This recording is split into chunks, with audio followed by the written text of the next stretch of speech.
You know that sound? It is the Unfiltered Band means another episode of Unfiltered coming your way. Officially, this will go down as episode 124. Unfiltered, which, as always, you can jump on board the Unfiltered Revolution at Casey Stern on Twitter and get in and join the YouTube channel or Believes. You gotta believe. That's BLEAV to hop on board as we get a chance to welcome in my guest here for episode 124. And now a member of the, and we were just talking about this, my brother went to Northeastern. And remember now the Northeastern Hall of Fame is Carlos Pena. What's going on, man? Appreciate you. How are you?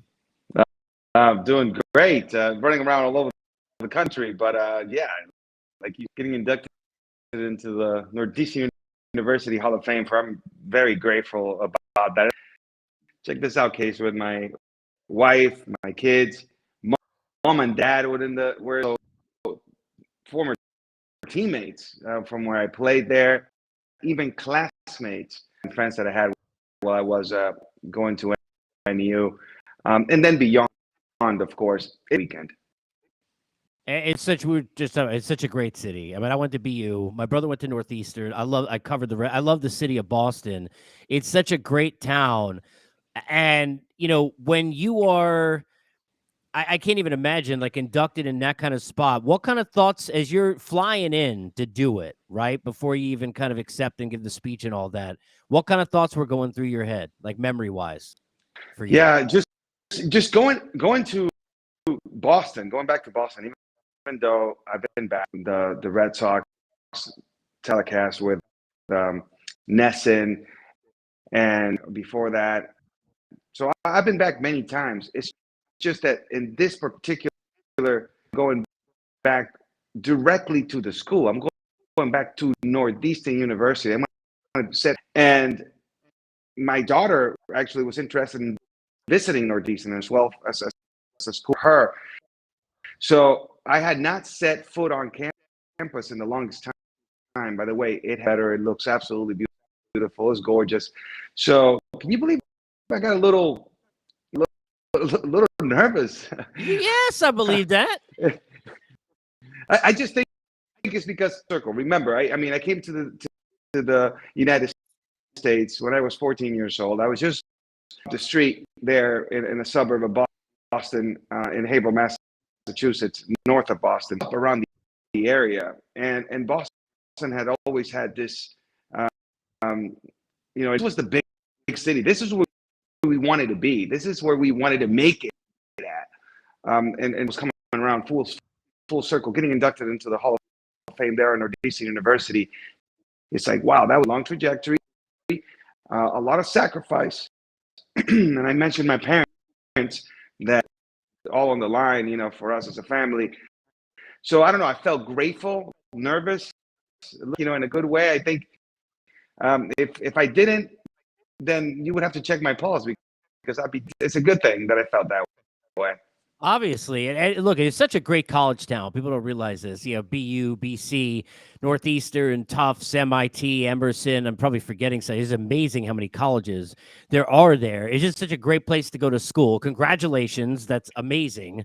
Speaking of college, whether you're betting on college or the pros, basketball is back, and BetOnline remains your number one source for all your sports betting needs this season. The latest odds, matchup info, player news, and game trends at BetOnline. Live continued source for all your wagering information, live betting contests, and giveaways all season long. It's the fastest and easiest way to get your favorite sports and events: NFL, NBA, NHL, MMA, tennis, boxing, golf. It's simple. BetOnline.ag is where you go. You join, get your 50% welcome bonus with your first deposit. Make sure to use the promo code BELIEVE, BLEAV, to receive your rewards. BetOnline, where the game starts. And I want to get started where kind of we just finished with the World Series. Everybody had their, and as you have, we talked to players who were on the teams that those Astros teams beat years ago. And there are some that are still more emotionally driven from it and upset about what took place, and others where it's kind of, it's gone away a little bit. I know some of the players still there, obviously, Bregman, and you think about guys like Jose Altuve, Gurriel, but so many new players. Your namesake, another Pena, and I know you'll be dealing with rookies tonight for Rookie of the Year in the network. How much do you think still there's a cloud over what the Astros just did? Like, what's the sense when you're talking to even former players, Carlos? Are you getting the feel that the Astros are getting the deserve and the due that they've earned, or still no because of what happened a few years ago?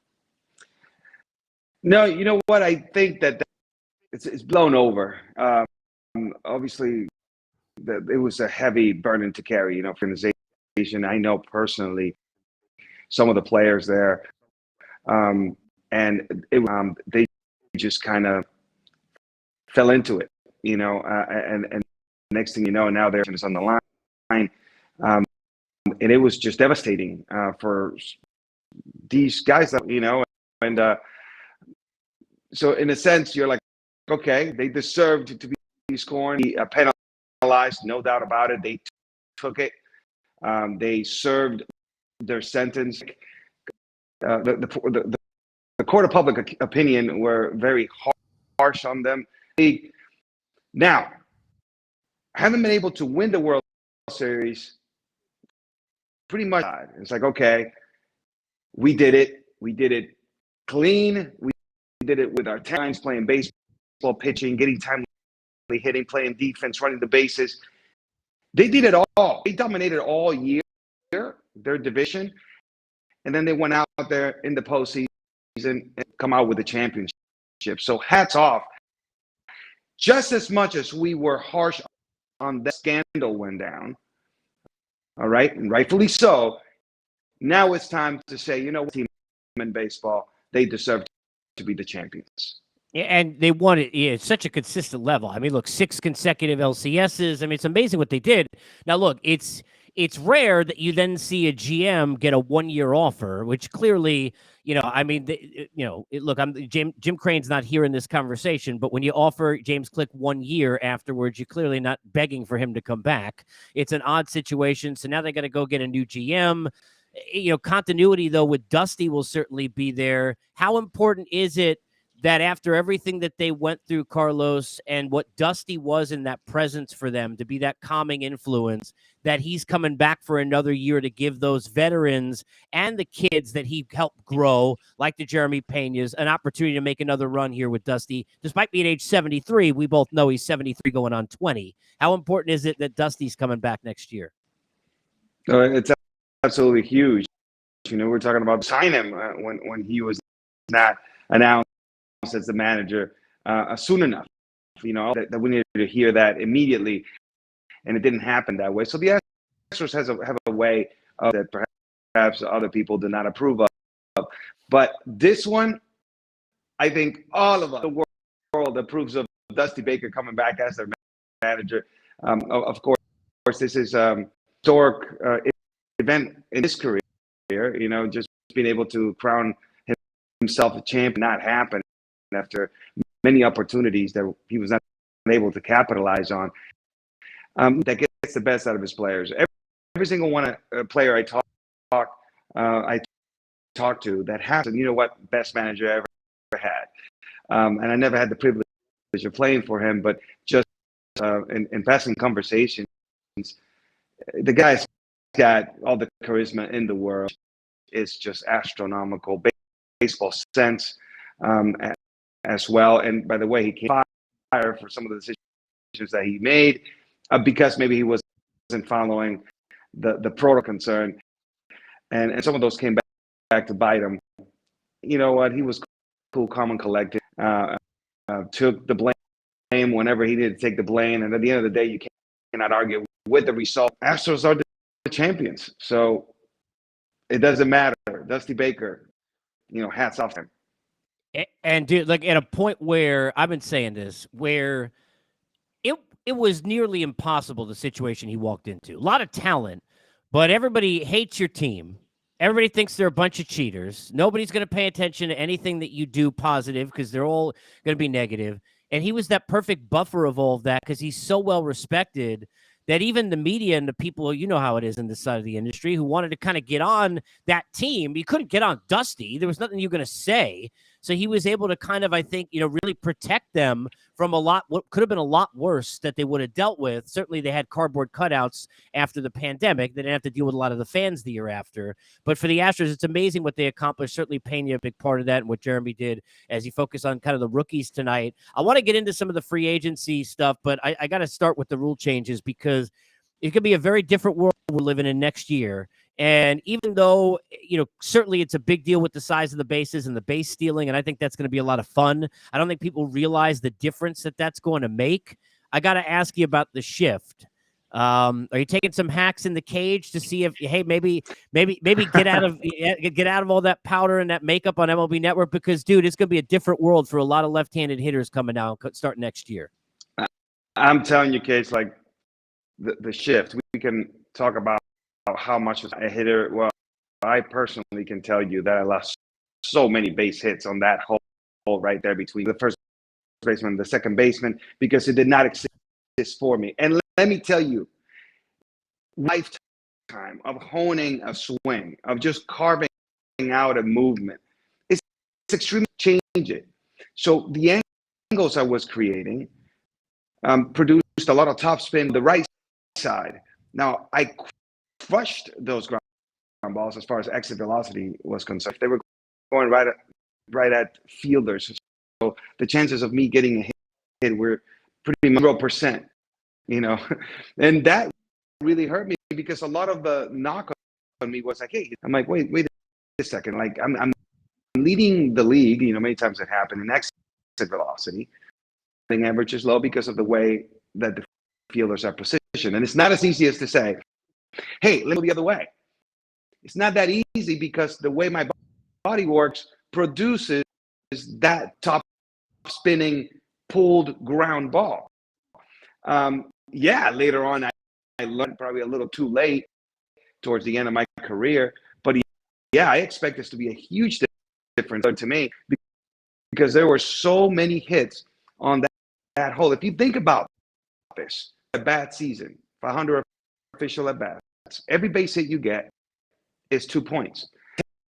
10 hits is 20 points on your batting average. It's not the same being a 250 hitter to play and look at the scoreboard and see 270. I know that people are saying batting average doesn't matter. It does. We look up at the board and we see, hey, we're hitting 270. It's not the same as going up to look at the board and seeing 250. Your confidence level is not the same. Now, when you're hitting 270, you kind of grow a little bit. You get a little stronger. How many more hits would you go? We can go on and on and on and on. All I know is this. 2007, I hit 282 for batting average. 2008, it started shifting. I'm like, what in the world just happened?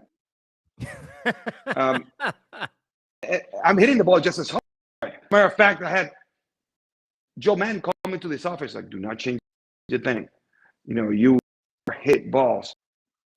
And I'm like, are you going to pay me on hard hit balls? Are you going to make the lineup based on hard hit balls? Or are you going to totally disregard my batting average? Questions are no. He didn't say them. He didn't answer no. But it's going to be a huge benefit for the left-handed hitters that were similar to me. Not every. A lot of those power hitters that have those swings that kind of have that little loop and they hit them onto the ground. Yeah, it's going to help them quite a bit. Yeah, and look, to your point, you know this way better than me, but I think I always try and translate baseball to life for people. Whatever you do for a living, if you're not confident in it, right, and you're questioning yourself, you're not going to be good. As a lawyer in front of a courtroom, as an accountant when you're talking to a client, as a teacher when you're talking to students, doesn't matter what it is. And you as a hitter have to look at your numbers every day. You got to look at they're right in front of you on a big screen. You got guys who are sitting there who have been hitting 210, 220, and somebody's telling them, well, they're on base is 340, so it doesn't matter. But they're still looking and it says 208, right? So it's that confidence factor. It plays those mind games with you. It's gonna be way different. Clearly these are not issues that guys like Aaron Judge have to face. A, right-handed, B, about to be paid big time, certainly deserving of all of that. What he did in New York, especially, I don't think people can really understand, because I certainly can't even understand just how well he handled himself, Carlos, through all of that. What's the pulse, just your own general feel on how likely it is that Judge would consider somewhere outside of New York? Yeah, I think it is very likely. Now, personally, I believe he comes back to his legacy. He understands what his place is in history. And I think could just not be advantageous. He dominates it. It's a smaller ballpark, so he could continue even by missing the baseball. The way that the fans one of their own. And look, when I say embrace, does not mean that they're not hard on him. They're going to be hard on him. Everyone's that. But they have embraced him as a Yankee. And I Yankee for two people in the history of the Yankee franchise around lightly. And one of them is Derek Jeter. And then when I look at Aaron Judge, and there have been many greats to wear that uniform. So it's going to be extremely tempting because he's going to look around the league. He's going to have great offers. I am a big, substantial offer from the San Francisco Giants. Now, if he goes out there, same, I just don't think so. San Francisco, I know that's his home, but New York winning pinstripes has to mean. So I expect them to be back. I think that the organization itself, they recognize the importance of Aaron Judge back. Now it's all a matter of, are they going to be able to compete? How high are they going to go? Yeah, well, and that's the thing. Hefty. That's the thing, man, is that here's where things are a little different than they used to be. It used to be, and this, a free agent. The Yankees gave you even money. Anybody's going to the Yankees. Who doesn't want to play for the Yankees, play in New York, have a chance to win every year, the money you can make off the field. And in almost every situation over the years, if it's even money, you're going to go to the Yankees. The Yankees don't have to overpay. I remember when Mark Teixeira was a free agent, and people thought he'd go back to the Orioles, and they offered like $180 million. But if you're not offering a large amount more than the Yankees back in the day, they're going to the Yankees because of everything that comes with it. I feel like, you tell me if you feel different, I think the Yankees got to give the biggest offer. I think the Yankees are going to have to come out there after not giving him what he felt like he deserved, after everything he gave them and all that he means to them. Do you feel like the Yankees have to, whatever the highest offer, then come back to us, right, and we'll exceed it? Do they have to give the most money for Judge to say? Even money may not be good enough for him. I disagree. I think that if the offers come at New York level, just exactly what you were explaining, the New York aspect of it, and Yankee may sway him. Now, if I am the Yankees, am I taking that risk? I'm telling you from a personal perspective that for me, it's a lot of money already.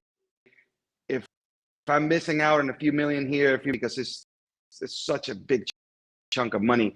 Now, if I'm the Yankees, I'm not taking that chance. So much more than just performance. And the way front office is talk about performance, you immediately go to like, hey, I don't expect him to hit 60 home runs. Time out, you say, look, it's 30 a year for the next 7 years. Something that's to that is, I'll take that. Not only that, we know he's disciplined. He's going to be on base. Not only that, we know he's going to defense. Not only that, we know that he is a true professional and represents the brand extremely well. It's on all aspects of it. Does he sell tickets? Does he sell T-shirts? Does he sell jerseys? So this is an overall business decision for the Yankee organization. Pinstripes. I just wouldn't take the risk of being between all the give other. Give him the bag, Carlos. Give him the bag. That's it. Just give this dude a big bag. Back up the truck. That's it, man. And look, because look, it's the Yankees, but they need him as much as he needs them, and probably more, because where are they without him? And I want to take that and get to a couple of the shortstops with that kind of a mindset in terms of, how much teams, need to keep a certain player, or can they go out in free agency and get somebody else who can fill the hole? I live down here in Atlanta, and I watch Dansby Swanson and what he's meant. I know that they lost Freddie Freeman. I know that they replaced him with Matt Olson, who's a very, very good player. He's not Freddie Freeman.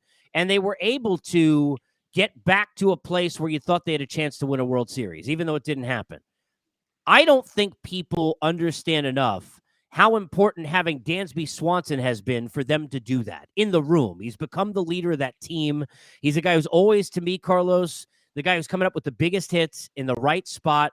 He may not be as flashy or as talented as a Correa or as a Bogarts, but for the Braves, is Dansby Swanson a must? Is this a guy they have to have back?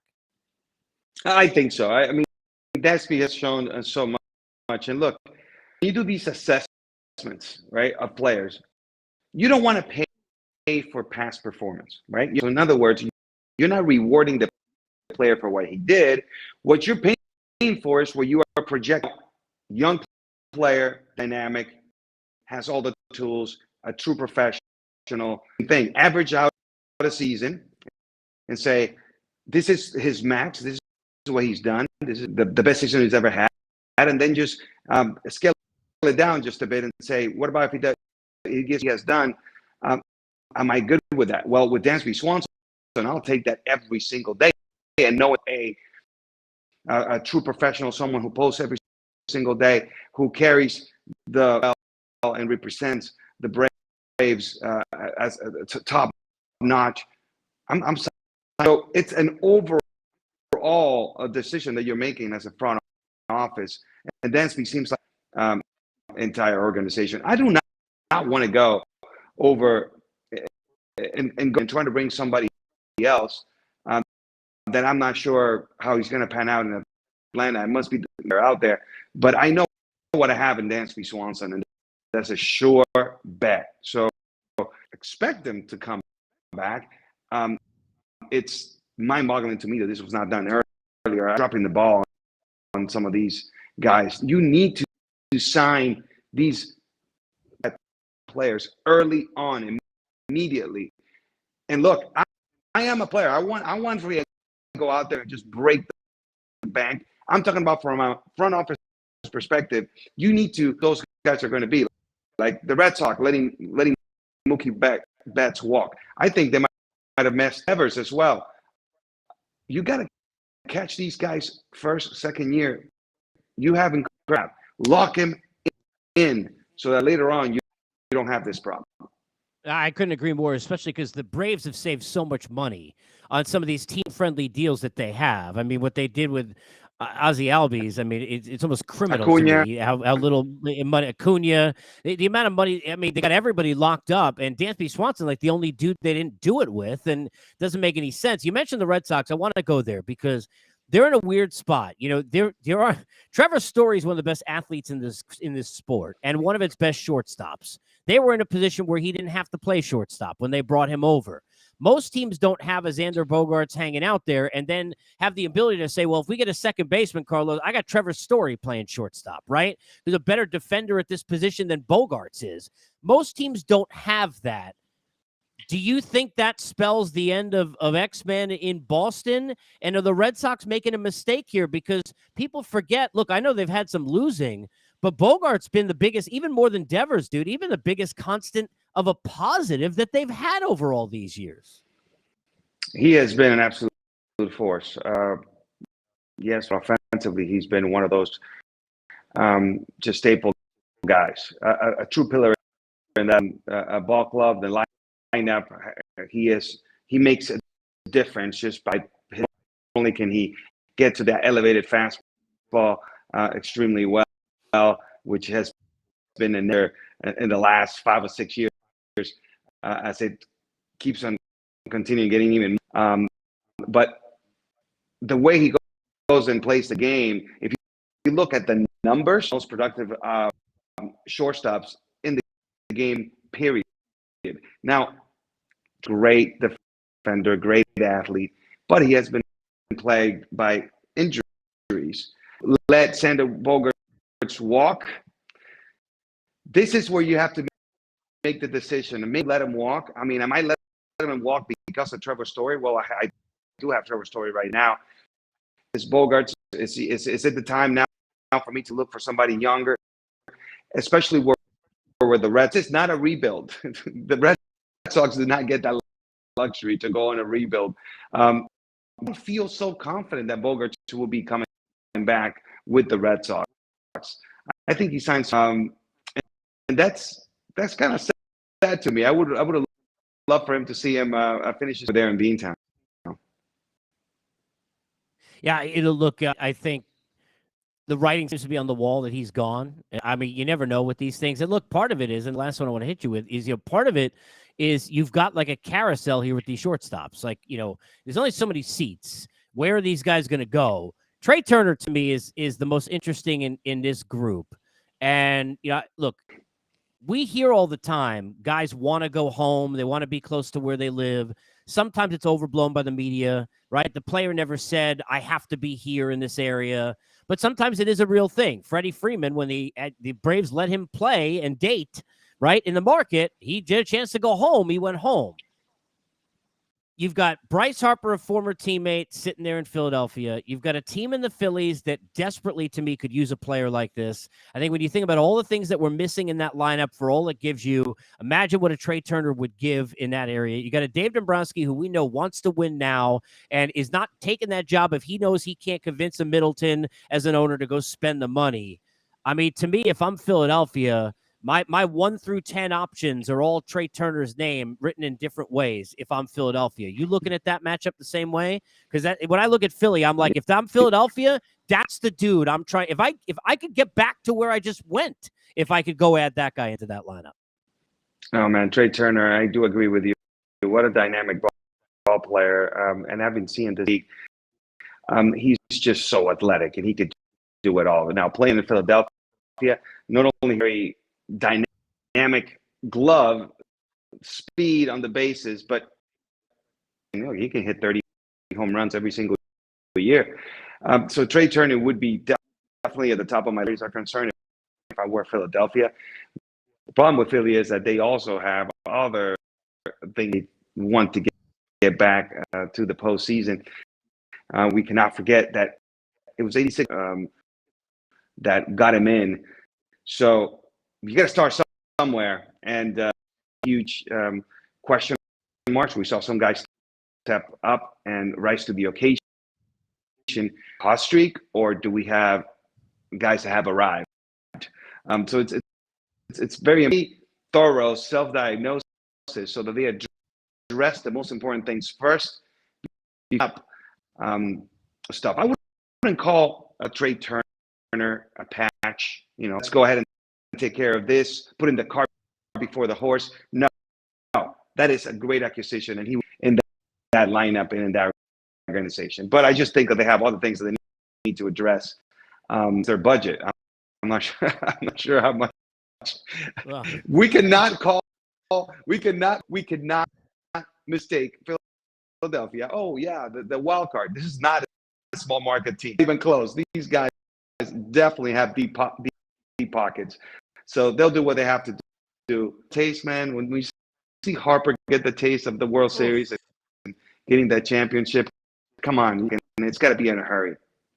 And if you want to hang with the Mets and Steve Cohen in that division, you better be prepared to spend money, because that's one thing. Over the next few years, you're going to have to spend. And the Braves got everybody locked up seemingly forever. Dude, so great to catch up with you. First of all, again, congrats on the honor at Northeastern. That's fantastic. Enjoy all the awards coverage here at the network. Love watching what you do, man. Enjoy this continued part of this second successful career, and I'll catch up with you again soon, man. Okay, it's always a pleasure, man. Just anytime. Let's get back together. I love talking. I appreciate you, bro. Thank you. This is Carlos Pena as we continue here on Unfiltered, and we appreciate you for joining us. You can hop on board the Unfiltered Revolution anytime at Casey Stern on Twitter, and we will see you next time on Unfiltered, as always, presented by our good friends at BetOnline.